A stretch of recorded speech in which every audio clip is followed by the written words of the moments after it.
오늘 본문 역대하 3장에서 다윗과 솔로몬을 통해 약속하셨던 여호와의 전, 솔로몬 성전 건축이 시작됩니다. 1절과 2절 말씀을 다시 한번 읽어봅시다. 1절과 2절 함께 읽겠습니다.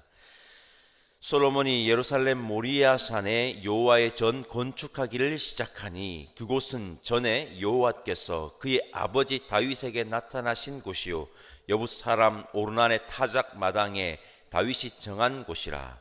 솔로몬이 왕위에 오른 지 넷째 해 둘째 달 둘째 날 건축을 시작하였더라. 아멘. 방금 읽은 구절에서 우리에게 익숙한 이름의 산이 등장합니다. 바로 모리아산입니다. 모리아산, 어떤 산입니까? 모리아산 하면 누가 떠오릅니까? 제가 창세기 22장 2절과 3절을 읽어보겠습니다. 여호와께서 이르시되 내 아들 내 사랑하는 독자 이삭을 데리고 모리아 땅으로 가서 내가 내게 일러준 한 산 거기서 그를 번제로 드리라. 아브라함이 아침에 일찍이 일어나 나귀의 안장을 지우고 두 종과 그의 아들 이삭을 데리고 번제에 쓸 나무를 쪼개어 가지고 떠나 하나님이 자기에게 일러주신 곳으로 가더니. 아멘. 모리아산 하면 아브라함과 이삭이 떠오릅니다. 아브라함이 이삭을 바치기 위해 올랐던 산이 바로 여러분 모리아산입니다. 그 모리아산에 여호와의 전을 건축하기를 시작했다고 역대하 3장은 우리에게 말합니다. 모리아산, 아브라함이 이삭을 바치는 이 장면은 신학적 사유가 깊은 사건입니다. 유실론적 실존주의 철학자 키에르케고르는 바로 이 사건, 아브라함이 이삭을 바치는 이 사건을 모티브로 공포와 전율이라는 책을 썼습니다. 읽어봤는데 역시 철학책은 어렵습니다. 오늘 새벽에 이러한 신학적 사유를 이야기하기는 힘들고 단순하게 접근하면, 여러분 때로는 단순한 게 좋습니다. 단순하게 접근하면 아브라함이 여호와께서 가장 귀한 것을 바치라는 그 명령이 뭡니까? 순종했다는 것입니다.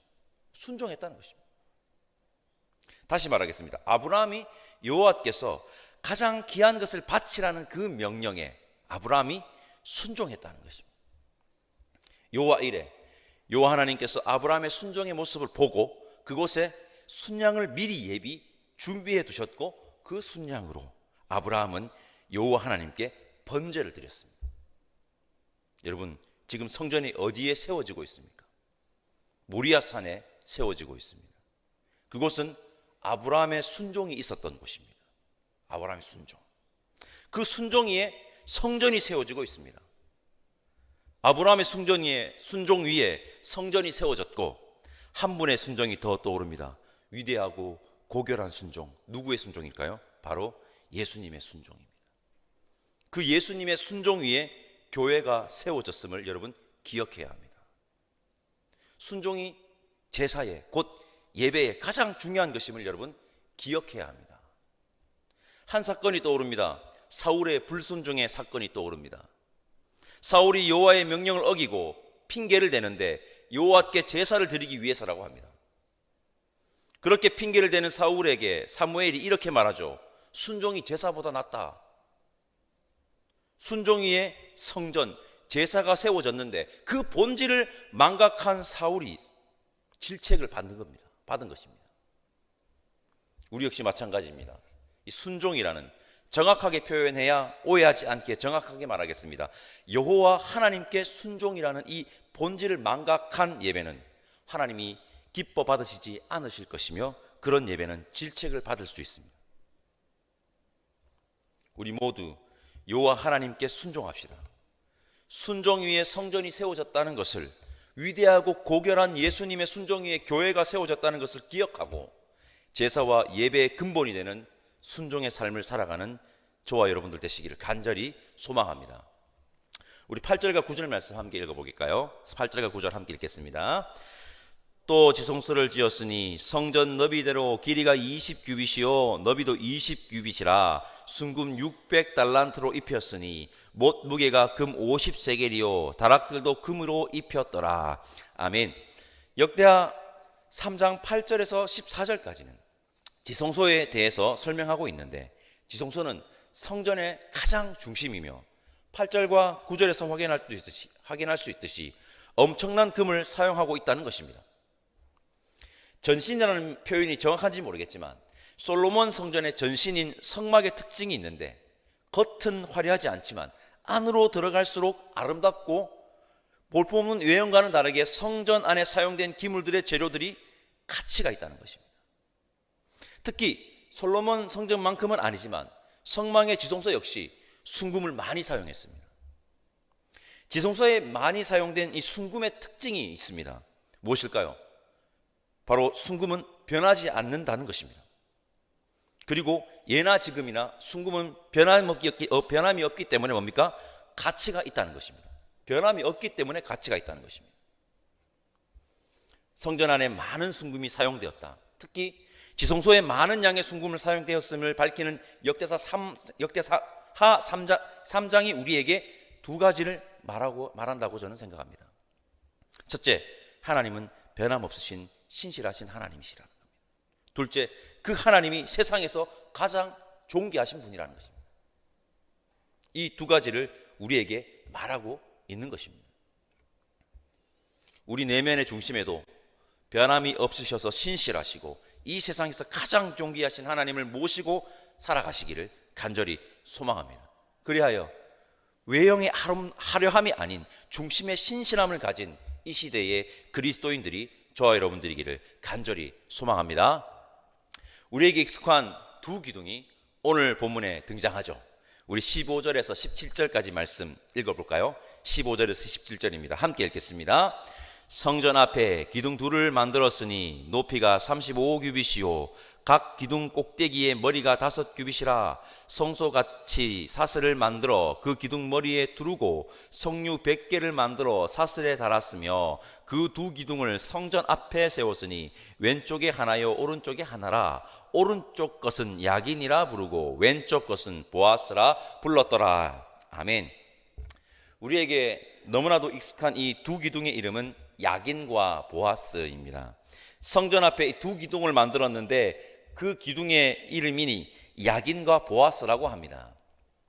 성전 제사를 드리려 성전에 나오는 사람들은 이 두 기둥을 지나 성전으로 나아갔을 것입니다. 여러분, 기둥의 원래 목적은 건물을 지탱하는 것입니다. 건물을 지탱하는 것이죠. 기둥을 잘 세워야 여러분 건물이 무너지지 않습니다. 건물을 지탱하고 지지하는 기둥을 내력 기둥이라고 하는데, 솔로몬 성전에 세워진 이 두 기둥은 실제적으로는 성전을 받치고 있는 내력 기둥은 아닙니다. 실제적으로는 이 두 기둥은 철거가 가능한 기둥이고 이 두 기둥 안은 비어 있습니다. 비어 있습니다. 예레미야서를 보면 바벨론이 예루살렘에 침공하여서 성전을 파괴하는 장면에서 이 두 기둥이 등장합니다. 제가 예레미야 52장 17절 그리고 건너뛰고 21절과 22절을 연결해서 한번 읽어보겠습니다. 잘 들어주시기 바랍니다. 갈대아 사람은 또 여호와의 성전의 두 놋기둥과 받침들과 여호와의 성전의 놋대야를 깨뜨려 그 놋을 바벨론으로 가져갔고 그 기둥은 한 기둥의 높이가 18규빗이요 그 둘레는 12규빗이며 그 속이 비었고 그 두께는 4손가락 두께이며 두 기둥에 놋머리가 있어 그 높이가 5규빗이요 머리 사면으로 돌아가며 꾸민 망사와 석류가 다 놋이며 또 다른 기둥에도 이런 모든 것과 석류가 있었더라. 안타깝게도 남유다가 멸망할 때 예루살렘 성전이 파괴되고 그 두 기둥이 바벨론으로 빼앗겼습니다. 그 두 기둥. 이 두 기둥은 철거가 가능했고 그 기둥 안은 비어 있었기 때문에 이 두 기둥은 성전을 실제적으로 바치고 있는 내력 기둥은 아닙니다. 이것은 우리에게 중요한 의미를 던지는데 그 기둥은 상징적이라는 것입니다. 상징적. 한 걸음 더 나아가겠습니다. 이 두 기둥이 상징적이라는 것은 우리에게 이 사실을 알려주시는 거라고 저는 생각하는데, 실제적인 성전은 눈에 보이는 건물이 아니라는 것입니다. 그 기둥이 받치고 있는 것은 실제적으로 눈에 보이고 있는 그 성전이 아니라는 것입니다. 이 두 기둥은 눈에 보이는 건물로서 성전을 지탱하고 있는 그저 단순한 기둥이 아니라 성전의 제사를 드리기 위해 올라가는 모든 자들이 가져서 마음에 세워야 하는 뭡니까? 기둥이라는 것입니다.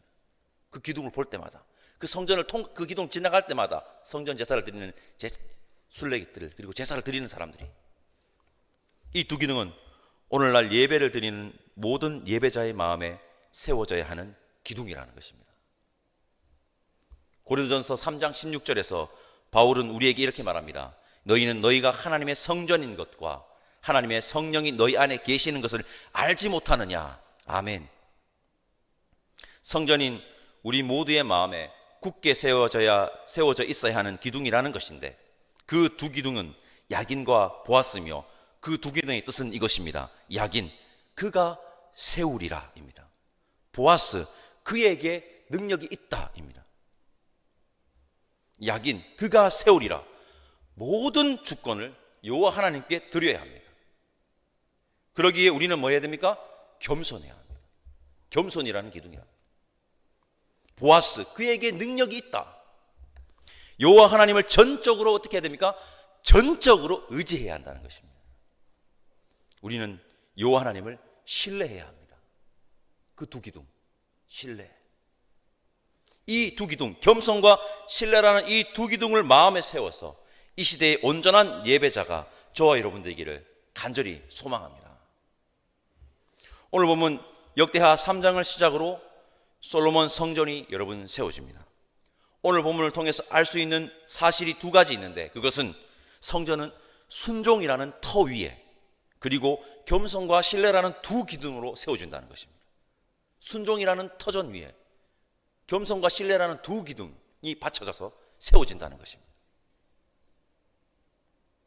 성전인 우린 역시 순종이라는 터 위에 겸손과 신뢰라는 두 기둥을 마음에 바르게 세워 무너지지 않는 성전, 신실하고 존귀하신 하나님을 중심에 모신 성전, 변함없으신 그 신실하신 존귀하신 하나님을 모시는 그 성전, 하나님을 온전히 예배하는 예배자 되시기를 다시 한번 간절히 소망합니다.